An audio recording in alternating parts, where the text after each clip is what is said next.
all ready to go draining, but apparently the screen in the fence not turning on this morning. Is the screen not coming on? No.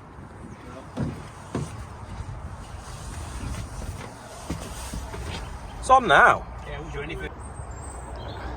Just stopped it and started it again, and it's just reset itself, so the screen's working fine now.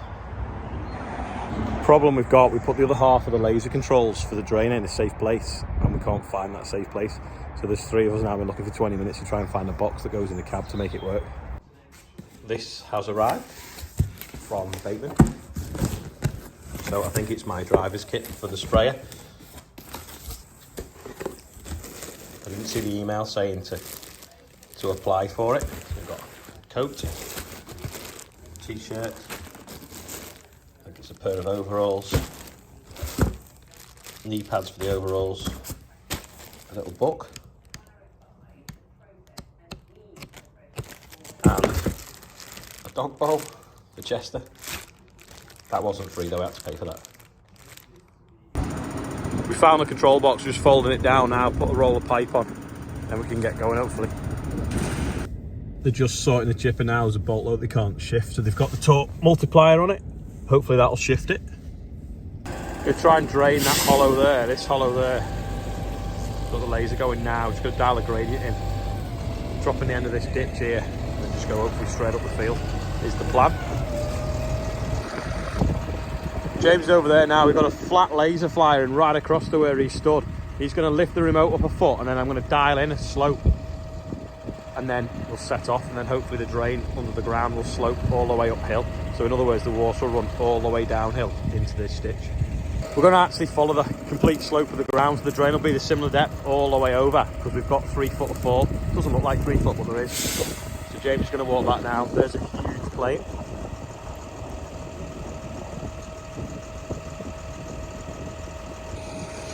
So we've now set the laser on the back of the machine up and down that yellow pole to the right level. So we've got green lights. So if we turn the PTO on now, the chain should start going round, the pipe should start coming out the back, and we just drive across the field nice and slow, and it should put it in. There's that huge plane again. That takes Airbus wings or fuselages into where they make them across the river.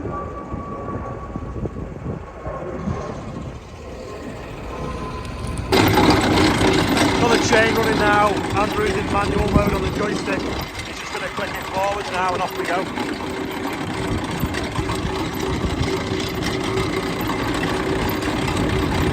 It's gone nice and steady at first, in case there's any stones at the end of the ditch, which there normally is.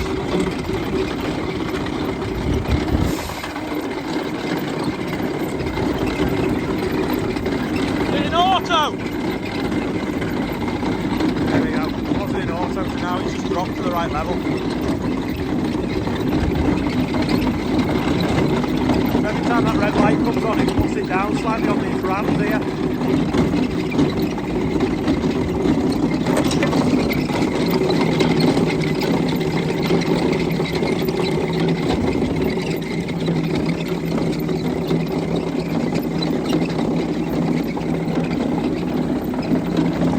Nice loose soil anyway.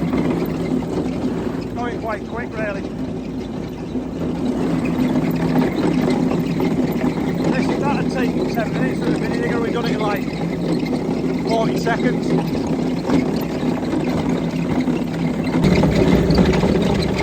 Should have put the SIM card in that track so we could have GPS marked this train.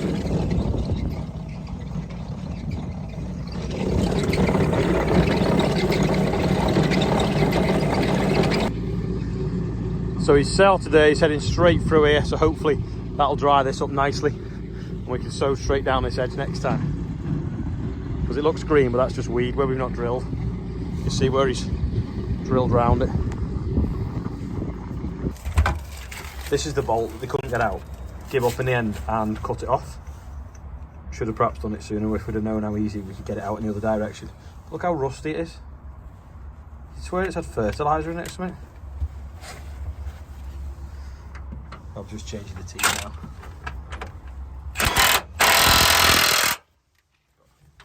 There's a knackered one there. This is what I do.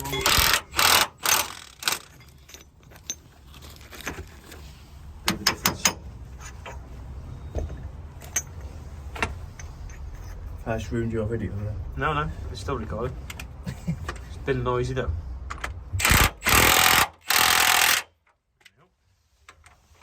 Just at the leisure lates with James, just working out how to drain this flood. And there's a petrol pipeline underneath us, so we've got to make sure that we don't have to cross it.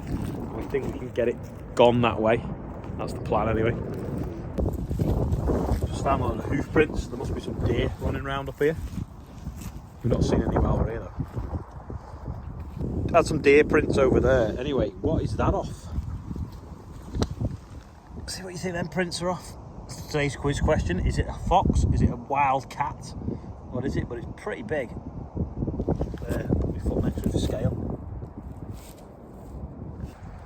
If you think you know, leave a comment below. Getting a little bit dark, so I'm doing it with the light on my phone, but that is today's birthday bumper. So happy birthday if you're on there, and if it's not on there and it's your birthday, happy birthday.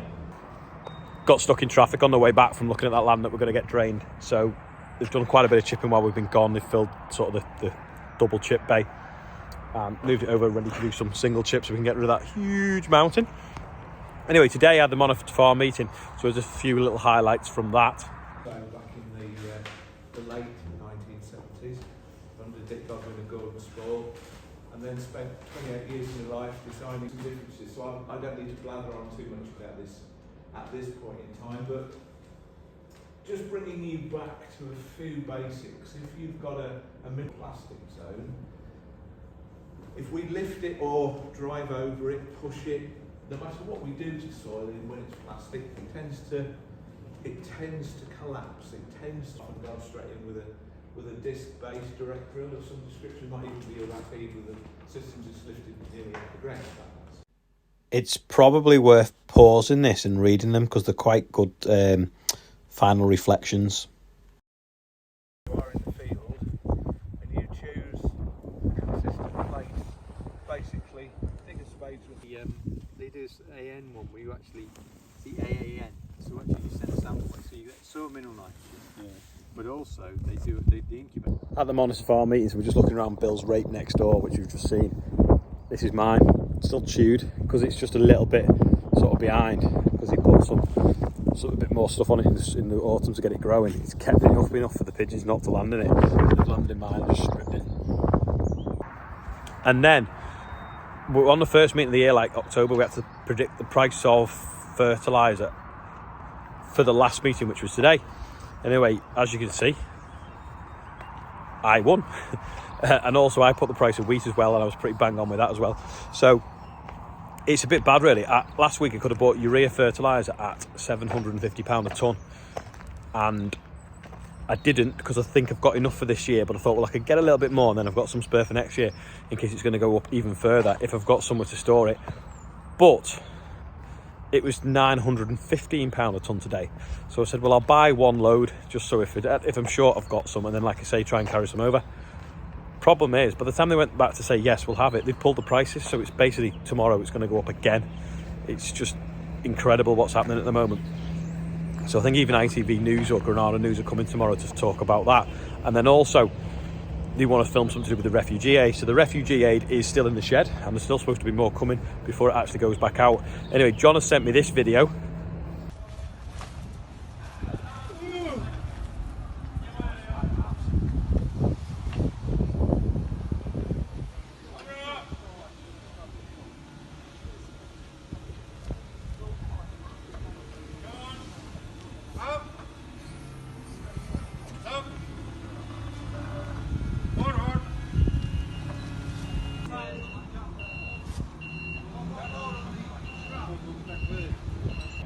So that's them loading it up now on some wagons that were kindly sponsored by Adama, sort of a plant protection company that is all over Europe. And a friend of mine that worked in Ukraine now works for them, but in the Czech Republic. So we had a meeting sort of over Zoom a few weeks ago, and she sorted that out, and they're sponsoring some trucks going out there, which is amazing. And there's other people been coming forward as well, wanting to sponsor some trucks. So thank you everyone to all that. Anyway, that is all we've got time for today. Thanks for watching. I hope you understood a bit about the Moniford Farm stuff, but just a little bit about drainage and soil and stuff and how important it is. Quite ironic because we've been draining today, but thanks for watching and I'll see you all tomorrow. Oh, don't forget, check out Chester's channel.